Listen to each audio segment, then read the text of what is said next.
C'est bon?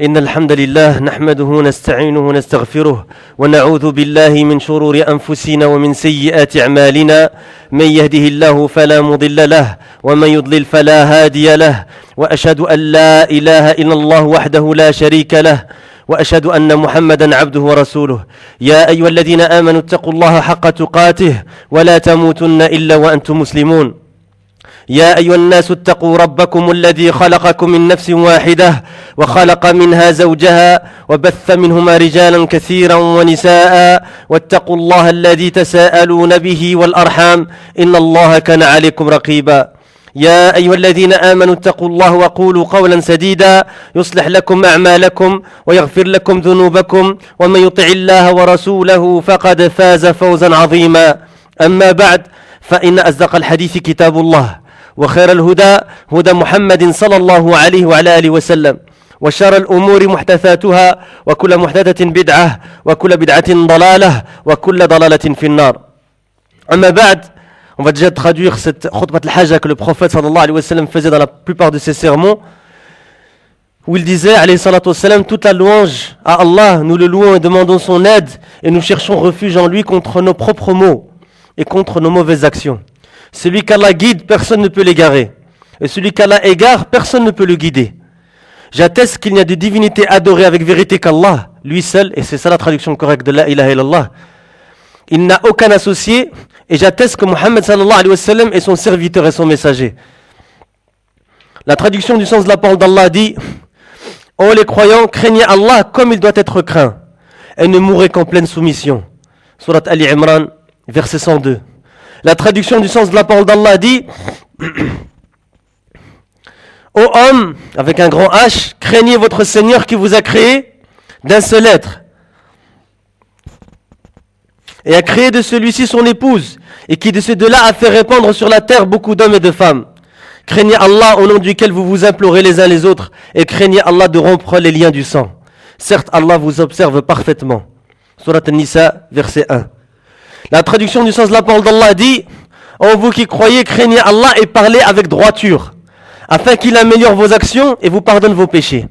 Quiconque obéit à Allah et à son messager obtient certes une grande réussite. Surat Al-Ahzab, versets 71-72. Ensuite, la meilleure parole est la parole d'Allah subhanahu wa ta'ala, et la meilleure guidance est la guidance de Muhammad sallallahu alayhi wa sallam. Les pires choses sont celles qui sont inventées dans la religion. Et toutes les choses inventées dans la religion sont des innovations, ce qu'on appelle bid'a en arabe. Et toutes les innovations sont des égarements, et tous les égarements sont en enfer. Ceci étant dit. Comme salam. Et donc c'est un deuxième cours, un deuxième rappel, pour moi-même d'abord et pour mes frères et sœurs en Allah subhanahu wa ta'ala. Et c'est un rappel de Cheikh Abdelrazak al-Badr, qui est un enseignant à l'université de Médine, et aussi à la mosquée du prophète, alayhi salatu wa sallam, le Masjid Nabawi.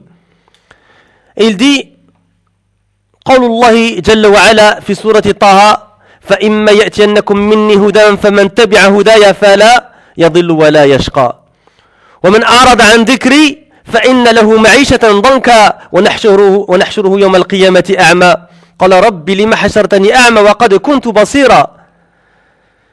هذه الآيات المباركات في هذه السورة العظيمة سورة طه فيها بيان أن القرآن الكريم كتاب السعادة. Et c'est ça le titre, هذا هو عنوان المحاضرة أو الموعظة.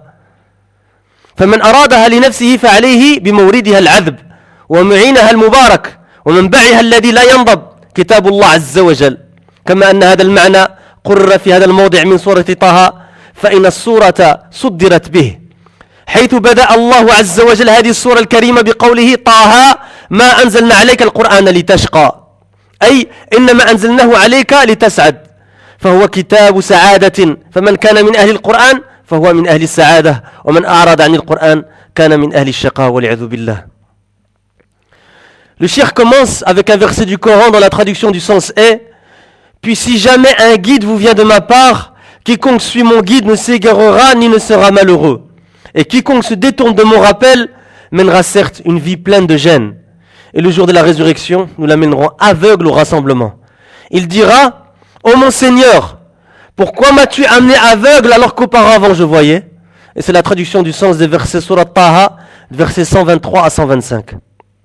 Le cheikh il continue en disant, il y a dans ces versets bénis de cette sublime sourate, quelle sourate, sourate Taha, la mise en évidence que le noble Coran est le livre du bonheur. Et c'est le titre du cours, le Coran est la source du bonheur. Le Coran est le livre du bonheur.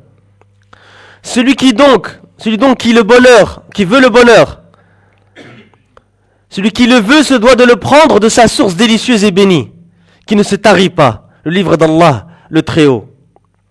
Comme ce sens a été établi à cet endroit de Surat Taha, de même cette sourate débute par cela. Car Allah le Très-Haut a commencé cette noble sourate par sa parole, dont la traduction du sens est Taha, nous n'avons point fait descendre sur toi le Coran pour que tu sois malheureux. Et on va voir que ça c'est une réfutation de certaines personnes qui ont dit quelque chose sur le prophète alayhi salatu wassalam. Et ça c'est les premiers versets, donc versets 1 et 2 de Surat Taha. Et le cheikh il explique ces versets en disant, nous l'avons fait descendre sur toi que pour que tu sois heureux. C'est donc le livre du bonheur. Celui qui fait partie des gens du Coran fait partie des gens du bonheur.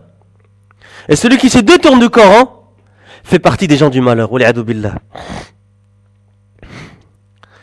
Puis le cheikh il continue en disant, وقد ذكر في بعض كتب التفسير أن المشركين قالوا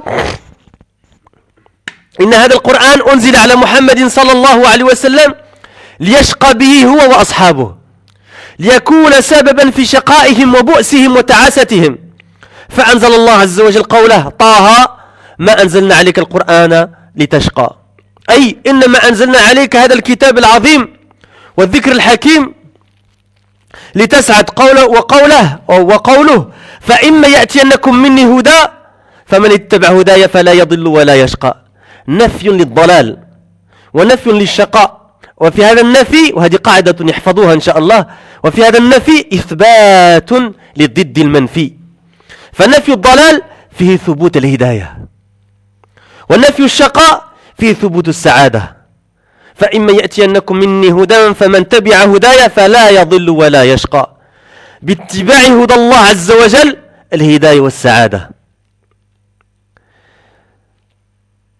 Il a été rapporté dans certains livres de l'exégèse du Coran, ce qu'on appelle Tafsir al-Coran. On peut en citer quelques-uns, par exemple Ibn Kathir, le Tafsir qui est très connu, Tafsir Ibn Kathir, de l'imam Ibn Kathir, rahimahullah ta'ala.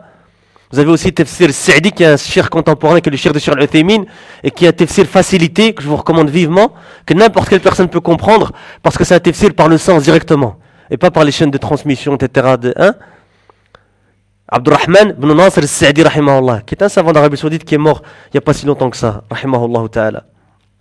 Et les ulama le recommandent vivement, surtout pour les débutants.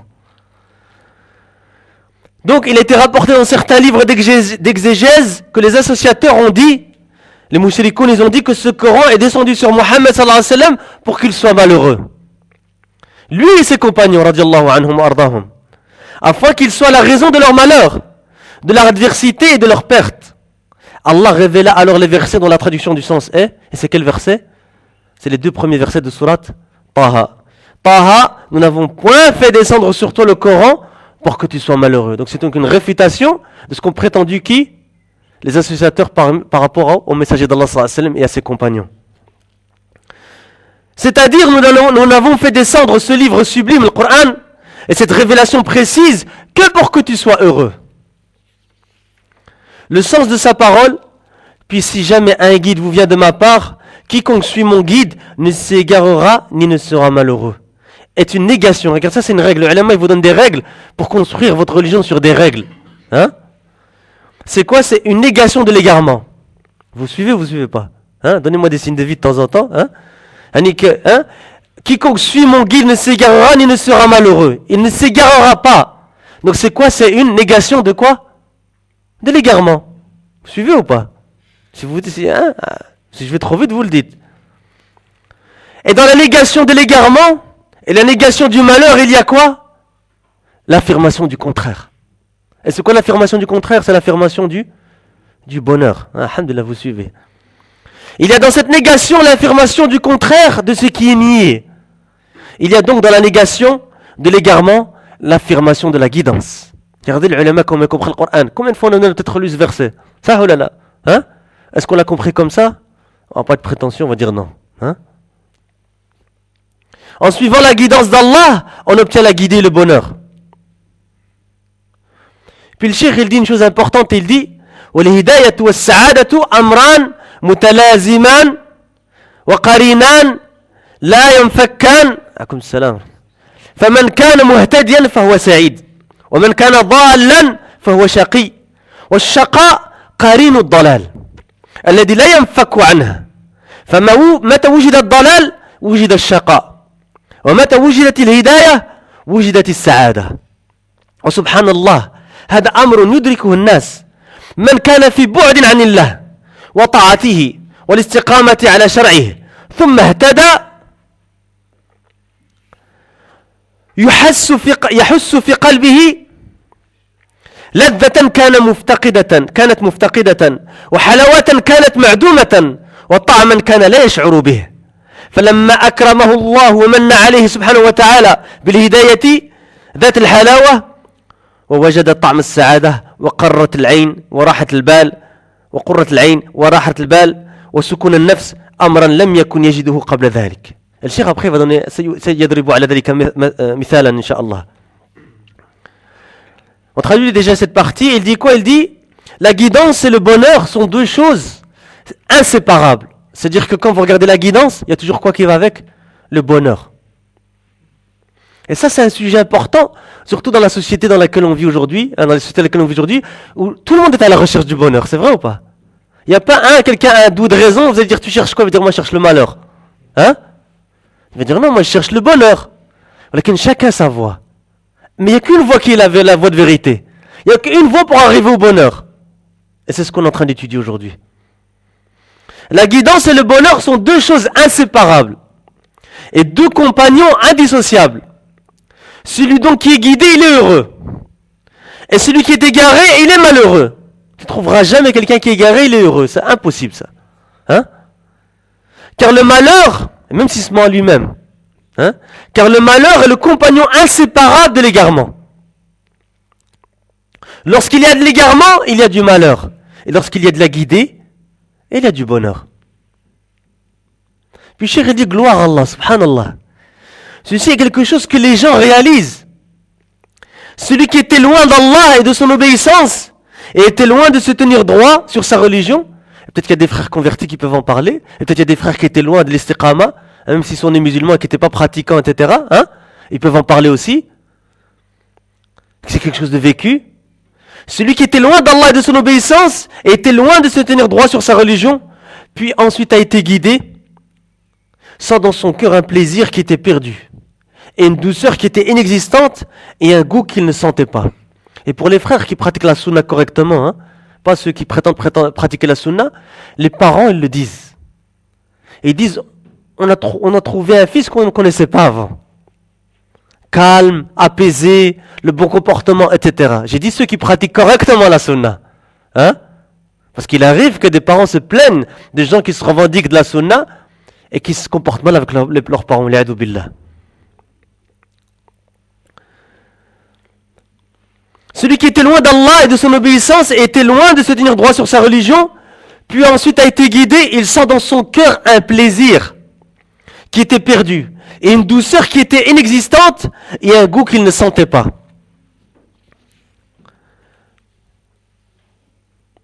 Puis Cheikh il dit, lorsqu'Allah l'a comblé, en le guidant, il a alors goûté à la douceur, et a trouvé le goût du bonheur, ainsi que la consolation, le repos de l'esprit, et l'apaisement de l'âme. Des choses qu'il ne trouvait pas auparavant. Puis Cheikh va nous raconter une histoire. Hein, c'est pas pour les gens qui, c'est leur spécialité, c'est raconter histoire sur histoire. Hein. Les gens de la sunna, ils basent pas leur cours sur des histoires.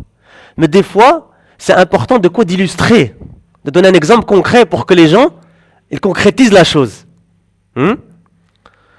Cheikh va raconter une histoire de quelqu'un, et c'est une histoire vraie parce que cette personne a téléphoné au Cheikh pour lui poser une question. Donc imaginez-vous, le Cheikh il est à Médine, il reçoit un coup de téléphone de quelqu'un, et qui va commencer petit à petit à lui raconter son histoire. Et le Cheikh il a été tellement touché par cette histoire qu'il nous la raconte. Pourquoi? Pour qu'on en tire des enseignements. Et il dit وأحكي لكم في هذا المقام قصة عجيبة. Vous voulez qu'on la raconte ou pas? Moi j'ai jamais entendu dans un cours quelqu'un qui refuse une histoire. Hein, c'est vrai ou pas? Hein? On dit, ouais, non, raconte pas, on n'a pas, hein? Mais j'ai jamais entendu ça. وأحكي لكم في هذا المقام قصة عجيبة. اتصل بي قبل سنوات رجل بعد صلاة العصر. Regardez la précision du cheikh. Il se rappelle, des années après, il se rappelle même quelle prière c'était. Nous, on va dire, والله أعلم, hein? وقال عندي سؤال. ولكن قبل السؤال أخبرك بحالي. قال أنا أبلغ من العمر 27 سنة. ولا يتحرك في من بدني إلا رأسي. فقط. قلت منذ متى وأنت على هذه الحال؟ قال منذ 2 قلت وما سبب ذلك؟ قال حادث سيارة. قلت له يعني c'est le cheikh qui parle. أنت في أي مكان? Regardez الأخلاق du cheikh.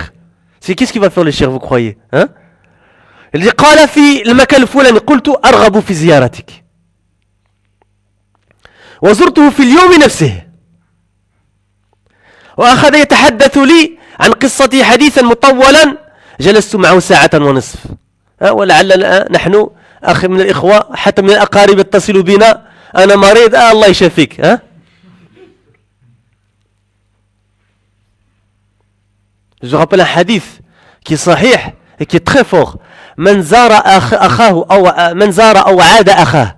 Les ulama ils font la différence entre zara, c'est visiter en bonne santé, et ada, c'est visiter quand quelqu'un est malade. Mais le hadith il comprend les deux. من زار أو عاد أخاه قال الله له طبت وطاب ممشاك وتبوأت منزلا في الجنة. Celui qui visite son frère, qui sont en bonne santé ou malade. Hein, et le hadith c'est pour les sœurs aussi si elles visitent les sœurs. Hein, que quoi que Allah lui dit, tu es bon, et ta démarche est bonne, et tes pas sont bons, et tu as une résidence au paradis. Un acte facile à faire. T'as quelques minutes, etc. Tu passes, tu vas voir ton frère, en Allah Azza wa Jal. Zéra fillah Azza wa Jal. Tu vas pas pour tijara ou pour ceci, pour cela, juste parce que tu n'es l'homme Allah subhanahu wa ta'ala, tu me zoro. Hein? Ça, c'est des sunnas qui font revivre et qui créent des liens sociaux. Et surtout quand quelqu'un il est malade. Hein? Si vous êtes dans une mosquée ici, une Masjid Salam par exemple, vous voyez quelqu'un, vous le voyez, il est muadib ala salah, vous voyez Salat Khams, il est ici, et vous le voyez pas après. Le minimum c'est de quoi? Est-ce qu'il est en voyage? Demander est-ce qu'il est malade, etc. S'il est malade, alors on va le voir. Hein? Et il dit وأخذ يتحدث لي عن قصة حديثا مطولا جلست معه 1.5 ساعة. وفي غالب ذلك الوقت كنت مستمعا ومستفيدا. C'est le cheikh qui استفد de la personne et pas le contraire. لأن حياته فيها عبرة. قال لي كلمة وهي موضع الشاهد من القصة ولا أطيل بتفاصيلها. قال لي والله إنني أحس بسعادة مشيت على قدمي كثيرا أبحث عنها لم أجدها. كان قبل الحادث مفرطا وبعد الحادث أصبح مقبلا على الله ذاكرا مصليا تاليا للقرآن. أحضر له أحد الأفاضل جهاز كمبيوتر يشتغل بالصوت لأن يده لا تتحرك. وجرب أمامي يخاطب الجهاز فتنفتح الصورة التي يريد. يخاطب الجهاز فتنفتح الآية التي يريد ويخاطب الجهاز فينفتح التفسير الذي يريد وأمامه القرآن ويقرأ ويحفظ ويقرأ التفسير ولا يحتاج إلى تقليب الصفحات باليد أو ينادي أحدا يقلب له المصحف. الآية التي يريدها يطلبه مباشرة ويريد تفسيرها أيضا يطلبه مباشرة. يقول وهذا الشاهد والله إنني أجد سعادة مشيت على قدمي كثيرا أبحث عنها لم أجدها. Et Cheikh dit, je vous raconte en cette occasion une histoire étonnante. C'est une histoire qui lui arrive à lui-même, le Cheikh Abdel Razak al-Badr, hafidahullah. Un homme m'a contacté il y a des années après la prière de l'Asr. Et il m'a dit, j'ai une question. Parce que le Cheikh répond, il fait la fatwa au téléphone. Hein? Il dit, j'ai une question, mais avant de poser la question, je t'informe de ma situation. Il dit, j'ai atteint l'âge de 27 ans. C'est jeune. Et je ne peux bouger de mon corps que ma tête. C'est-à-dire qu'il est paralysé. Je dis, c'est-à-dire le cheikh, depuis quand es-tu dans cette situation? Il répondit, depuis 2 ans.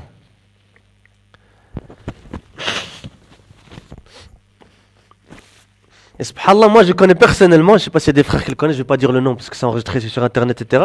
Mais je connais un ami intime que ça lui est arrivé. C'était un basketteur, un sportif, etc. Hein? Un jour, il y a Il y a un pitbull qui lui a couru après dans un parking, il a sauté au-dessus d'un mur, il y avait un vide, il a fait une chute de 9 mètres. Hein? Tétraplégique. Tétraplégique. Sallallahu alayhi. Donc ça arrive, il ne faut pas se sentir en forme, etc. et vivre loin d'Allah subhanahu wa ta'ala. Hein? Alhamdulillah, cette musiba pour lui, elle a été quoi? Un khair en vérité. Pourquoi? Parce que ça l'a ramené. Regardez le qadr d'Allah subhanahu wa ta'ala, ça l'a ramené plus proche d'Allah subhanahu wa ta'ala. Il dit, j'ai atteint l'âge de 27 ans et je ne peux bouger de mon corps que ma tête. Je dis, depuis quand es-tu dans cette situation? Il répondit, depuis 2 ans. Je lui dis, et quelle est la raison de cela? Il dit, un accident de voiture. Je lui dis, où te trouves-tu? Il dit, à tel endroit. Je lui dis, je désire te visiter et je le fis le jour même. Le cheikh, il a été le visiter le jour même. Il me raconta son histoire en longueur, je m'assis avec lui pendant plus d'1h30. Hein, et pour les frères qui connaissent un peu le cheikh, avec tous le travail qu'il a à faire à l'université, dans les mosquées dans lesquelles il donne cours, à la mosquée du prophète sallallahu alayhi wa sallam, il trouve encore le temps pour cette personne-là. J'écoutais et je prenais des bénéfices. C'est-à-dire que le cheikh, c'est pas lui qui enseigne à la personne, c'est la personne qui, par son histoire, elle donne des enseignements au cheikh. Et ça, c'est comme ça que les personnes qui sont douées d'intelligence, elles sont. C'est pas que les choses arrivent autour de nous et on n'en tire aucun enseignement. Ça ou là? Hein? Et il dit un accident de voiture et puis, cheikh dit, pendant la majorité de ce temps, je m'assis avec lui, je prenais des bénéfices, etc. Il dit car il y a dans sa vie une leçon. C'est pour ça que le cheikh nous raconte cette histoire. Il m'a dit une parole qui est le témoin argumentatif, c'est-à-dire la raison pour laquelle il a rapporté cette histoire. Il dit, je ne me ferai pas long en détail, il m'a dit par Allah, je jouis d'un bonheur dont j'ai marché longtemps avec mes pieds, le cherchant sans jamais le trouver. Avant l'accident, il était négligent. Après l'accident, il est devenu quelqu'un de tourné vers Allah subhanahu wa ta'ala. Priant, récitant le Coran. Une noble personne lui a amené un ordinateur qui fonctionne par le son. Car il ne peut bouger. Même, imaginez-vous, ya akhawat, même ta main, tu ne peux pas la bouger. Même ta regarde, ni'mad, juste pour voir, se lever, d'aller chercher un mushaf. Hein? Et s'il y a des gens qui rigolent, ils doivent se poser des questions sarahatan parce que c'est vraiment pas un sujet marrant. On a dit quoi? Juste le fait d'aller prendre un mushaf. Rien que ça, c'est une ni'ma. Rien que ça, c'est une ni'ma. Il dit qu'une autre personne lui a amené un ordinateur qui fonctionne par le son car il ne peut bouger sa main. Il l'essaye devant moi en parlant à l'ordinateur qui ouvre la sourate qu'il veut. Il parle à la machine qui ouvre le verset qu'il veut. Il parle à cette machine qui ouvre le tafsir, l'exégèse qu'il veut. Devant lui se trouve le Coran qu'il lit, il mémorise, il lit l'exégèse, le tafsir, comme ça il comprend, il peut mettre en application, sans avoir le besoin de tourner les pages de sa main ou de devoir appeler quelqu'un pour lui tourner les pages du mushaf. Alors que nous, ça tient, voilà. Tu te lèves, tu prends un mushaf, tu étudies. Et tu peux mémoriser le Coran. Tu te lèves, tu peux aller chercher un tafsir. Tu n'as besoin de personne. Il demande directement le verset qu'il veut, et s'il veut son exégèse, il la demande directement aussi. Et il dit, par Allah, j'ai trouvé un bonheur dont j'ai marché longtemps avec mes pieds, le cherchant sans jamais le trouver. Alors maintenant, on a raconté cette histoire que chacun, encore une fois, il se pose la question à lui-même. Où est-ce que moi j'en suis par rapport au Coran? Où est-ce que j'en suis par rapport à ma mémorisation du Coran? Est-ce que peut-être ça fait 10 ans que je pratique, 15 ans, 20 ans que je pratique? Est-ce que je connais Juz Amma ou je connais plus ou je connais moins? Où est-ce que j'en suis par rapport au Coran? Où est-ce que j'en suis par rapport à sa compréhension? Où est-ce que j'en suis par rapport à sa lecture? Où est-ce que j'en suis par rapport à sa mise en application? Et on demande à Allah subhanahu wa ta'ala qu'il fasse que nous soyons tous parmi les gens du Coran. Qui sont Ahlullah wa khassatuh.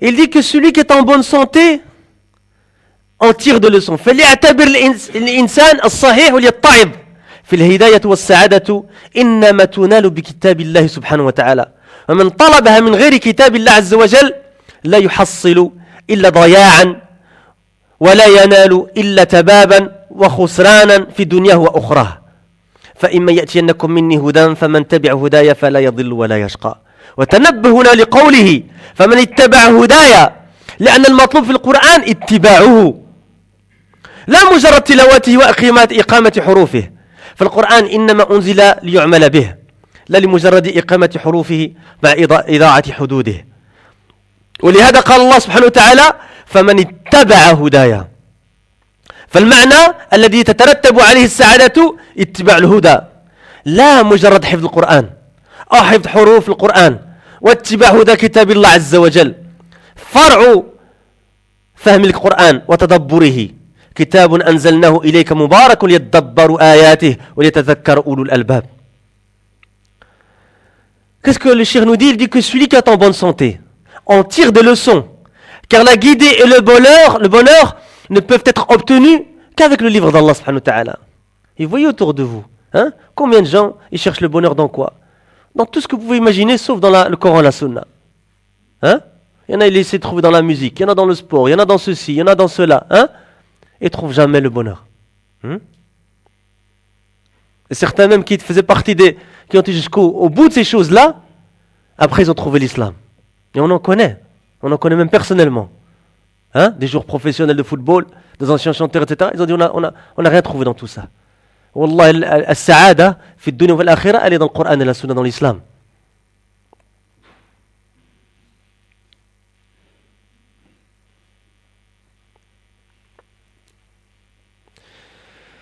Et celui qui la cherche dans autre chose que le livre d'Allah n'obtiendra que la perte et la ruine et la perdition dans ce bas monde et dans l'au-delà. Puis si jamais un guide vous vient de ma part, quiconque suit mon guide ne s'égarera ni ne sera malheureux. Cheikh, il donne une faïda par rapport à ce verset de Surah Taha. Inch'Allah, après ce cours, on le lira de manière différente, ce verset, Inch'Allah. Qu'est-ce qu'il dit? Il dit, prête attention ici à la parole, quiconque suit et taba'a mon guide. Car ce qui est demandé au sujet du Coran, c'est de le suivre, et pas seulement de le lire, et de donner les droits à ses lettres, car le Coran n'a été révélé que pour qu'il soit mis en pratique. Non pas juste pour donner les droits à ses lettres, de les lire comme il faut, mais tout en perdant ses limites. C'est pour cela qu'il est dit, quiconque suit mon guide. Le sens qui a pour conséquence le bonheur, c'est le suivi de la guidance, et pas seulement de mémoriser le Coran, ou de mémoriser les lettres du Coran. Le suivi de la guidance du livre d'Allah découle de la compréhension et de la méditation du Coran. La traduction du sens de la parole d'Allah dit, écoutez ce verset dans Surat Sad, verset 29, voici un livre béni que nous avons fait descendre vers toi afin qu'il médite sur ces versets et que les doués d'intelligence réfléchissent. Cheikh il continue en disant, فهي أمور لابد منها لتنال السعادة تلاوة للقرآن وتدبر لآياته وعمل به واتباع لهداه وقال سبحانه وتعالى ومن أعرض عن ذكري. Au début c'était quoi? من اتبع هدايا. Maintenant c'est quoi? ومن أعرض عن ذكري أي أعطى الذكر جانبه صادا عنه معرضا عنه غير مقبل عليه فإن له معيشة ضنكا. La guidance du Coran, la Sunna, selon la compréhension des Sahaba, radiallahu anhum, ardahum, elle est claire pour celui qui veut la clarté. يعني في الدنيا هنا يعيش عيشة الضنك ونحشره يوم القيامة أعمى والعياذ بالله. تلك عقوبة أخروية وهذه عقوبة دنيوية. يعيش عيشة ضنكا أي في غم وفي هم وفي ضيقة صدر وفي نكد عيشة الضنك. ولهذا لما تشتد عيشة الضنك على أقوام بسبب شدة الإعراض عن دين الله تبارك وتعالى ماذا يفعلون؟ يلجأ بعضهم في إزالتهم عن قلبه بطاعة المخدرات وما أكثرهم هنا في هذه البلاد. صلى الله عز وجل يهدي شبابنا. وشرب الخمور. Et ça c'est quelque chose qui est très répandu dans la communauté maghrébine maintenant, qui n'existait pas quand on était plus jeunes. L'alcool, de boire l'alcool. C'est devenu très répandu chez les jeunes ça. والعياذ بالله. والزيادة في فعل الآثام والشهوات المحرمة يظن أنها تكسبه لذة وهي تمكن ليعيش الضنك في نفسه. وبعضهم والعياذ بالله يلجأ إلى الانتحار فيقتل نفسه ويزهق روحه من شدة ما يجد بصورة شنيعة وبشعة للغاية يريد أن يتخلص من النكد الذي يعيشه. Ça c'est des réalités, il ne faut pas se les cacher. Cheikh il dit, ce sont donc des choses obligatoires afin d'obtenir le bonheur. C'est quoi les choses obligatoires? On pourrait poser la question, mais on va avancer. La récitation du Coran, la méditation de ces versets, sa mise en application, ainsi que le suivi de sa guidance. Et quiconque, maintenant on a vu c'est quoi le suivi, et maintenant le contraire c'est quoi? Et quiconque se détourne de mon rappel, c'est-à-dire qui a mis le rappel de côté, l'abandonne, s'en détourne et ne se tourne pas vers lui. Et attention, je m'adresse maintenant d'un autre discours vis-à-vis des gens qui, alhamdoulilah, ils s'estiment guidés, qu'Allah les a guidés vers la sunna ou lillahi alhamd. Attention de tomber dans un autre piège de shaitan, de dire ah, alhamdoulilah, c'est bon. Hein? Attention. Attention. Eh bien, c'est quoi la récompense pour celui-là? Wal'adhu billah. Il mènera certes une vie pleine de gêne. C'est-à-dire qu'il vit dans ce bas monde une vie pleine de gêne. Et vous connaissez peut-être des gens autour de vous. Hein? Dépression. Comment on a des cas de dépression? Hein? Problèmes psychologiques. Toujours malheureux, triste, etc. Pourquoi? La réponse, elle est là. Il cherche le bonheur, hein? Là où il n'est pas. Et le Meshir, il donne un exemple, il dit, c'est comme si chez lui, qu'il y a une chandelle, il met la lumière pour chercher à quelque chose, un endroit, alors qu'elle est dans l'obscurité de l'autre côté. Hein? C'est-à-dire, il donne cette image-là pour dire quoi? Qu'il cherche là où il ne faut pas chercher. Mais en vérité, la lumière, elle est dans le Coran et la Sunna, c'est la compréhension des Sahaba, radiyallahu anhum, ardahum.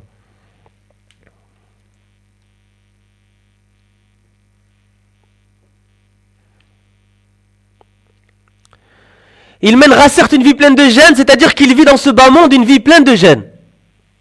Et le jour de la résurrection, nous l'amènerons aveugle au rassemblement.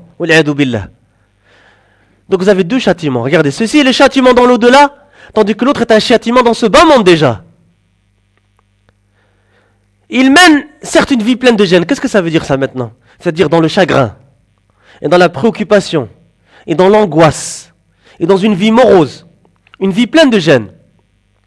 C'est pour cela, lorsque la vie se fait pleine de gêne pour certains à cause de la sévérité, de quoi?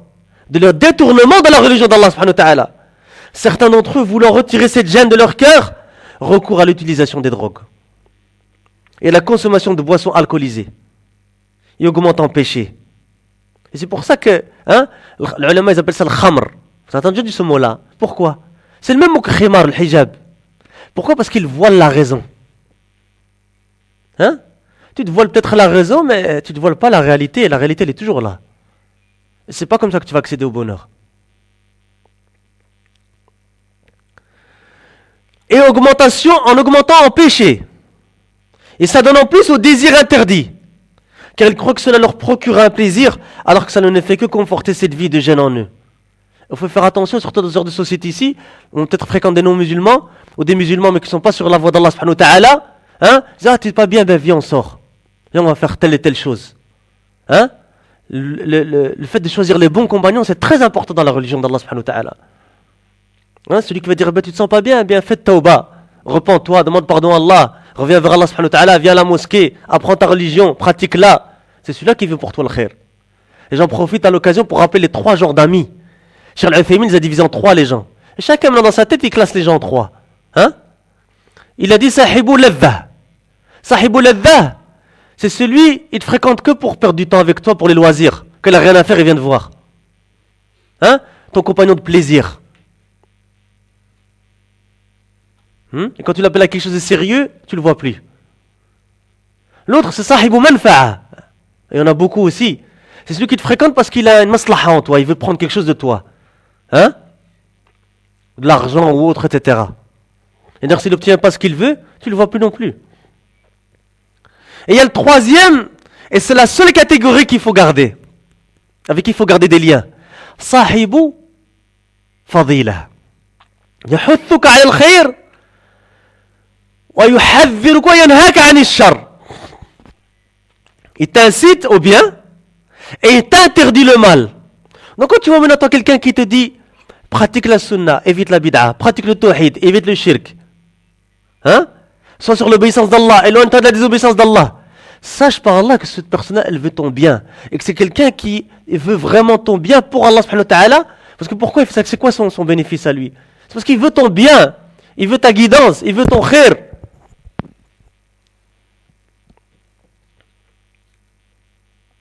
Cheikh, il va encore plus loin et il dit, certains recourent même au suicide.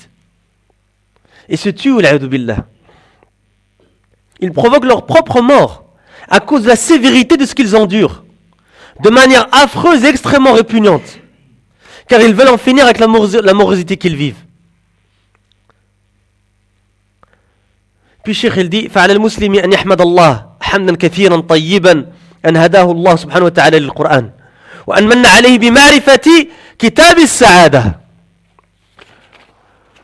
وبابها المبارك لينهل من هذا المعين العذب المورد المبارك ليسعد في دنياه وأخراه. Cheikh il dit le musulman se doit donc de louer Allah énormément, de lui faire les louanges et d'une bonne manière parce qu'il l'a guidé vers le Coran. Si tu es guidé, ya akhi fillah, c'est pas par toi, c'est parce qu'Allah il a bien voulu que tu sois guidé. وما كنا لنهتدي لولا أن هدانا الله. Et nous ne serions pas guidés si Allah ne nous avait pas guidés. Alhamdulillah, الذي هداني لهذا. Louange et remerciement à Allah subhanahu wa ta'ala qui nous a guidés vers cela. Et si ce n'était pas la guidance d'Allah, nous ne serions pas guidés. Et il a comblé de la connaissance du livre du bonheur et de sa porte bénie, qu'il puise de cette source douce et bénie afin d'être heureux dans ce bas monde et dans l'au-delà. Puis Cheikh il fait une belle dua. Et ce Cheikh il a d'ailleurs écrit 2 gros volumes comme ça dans Fiqh Dua wal Adhkar. اللهم إنا نسألك بأسمائك الحسنى وصفاتك العليا أن تكتب لنا حياة السعداء وأن تهيئ لنا من أمرنا رشدا وأن تصلح لنا شأننا كلها وأن لا تكلنا إلى أنفسنا طرفة عين وأن تغفر لنا ولوالدينا ولمشايخنا وللمسلمين والمسلمات والمؤمنين والمؤمنات الأحياء منهم والأموات والله تعالى أعلم وصلى الله وسلم على عبد الله ورسوله نبينا محمد وآله وصحبه. Donc Inch'Allah on a fini pour le deuxième rappel. Maintenant Inch'Allah je pense qu'ils sont libres jusqu'à le Maghrib. Je sais pas c'est quelle heure le Maghrib? Tu m'as dit 9h30. Allez, si les gens veulent faire le wudu ou autre chose, etc., faire adkar al-masa, c'est important, avant le Maghrib, etc. À la kulli hal, vous êtes libres. Et après le Maghrib, vous faites le jam', donc le Maghrib et l'Isha. D'accord. Donc le Maghrib et l'Isha en même temps. Et après, si c'est pas trop tard pour vous, on a encore un rappel qui est la purification de l'âme. Tazkiyat an-nafs. Il y a des gens qui veulent rester marhaba, les gens qui c'est trop tard pour eux ou autre raison. Yani, sallallahu azza wa jalla, lana wa lahum at-tawfiq. Wa jazakumullahu khairan.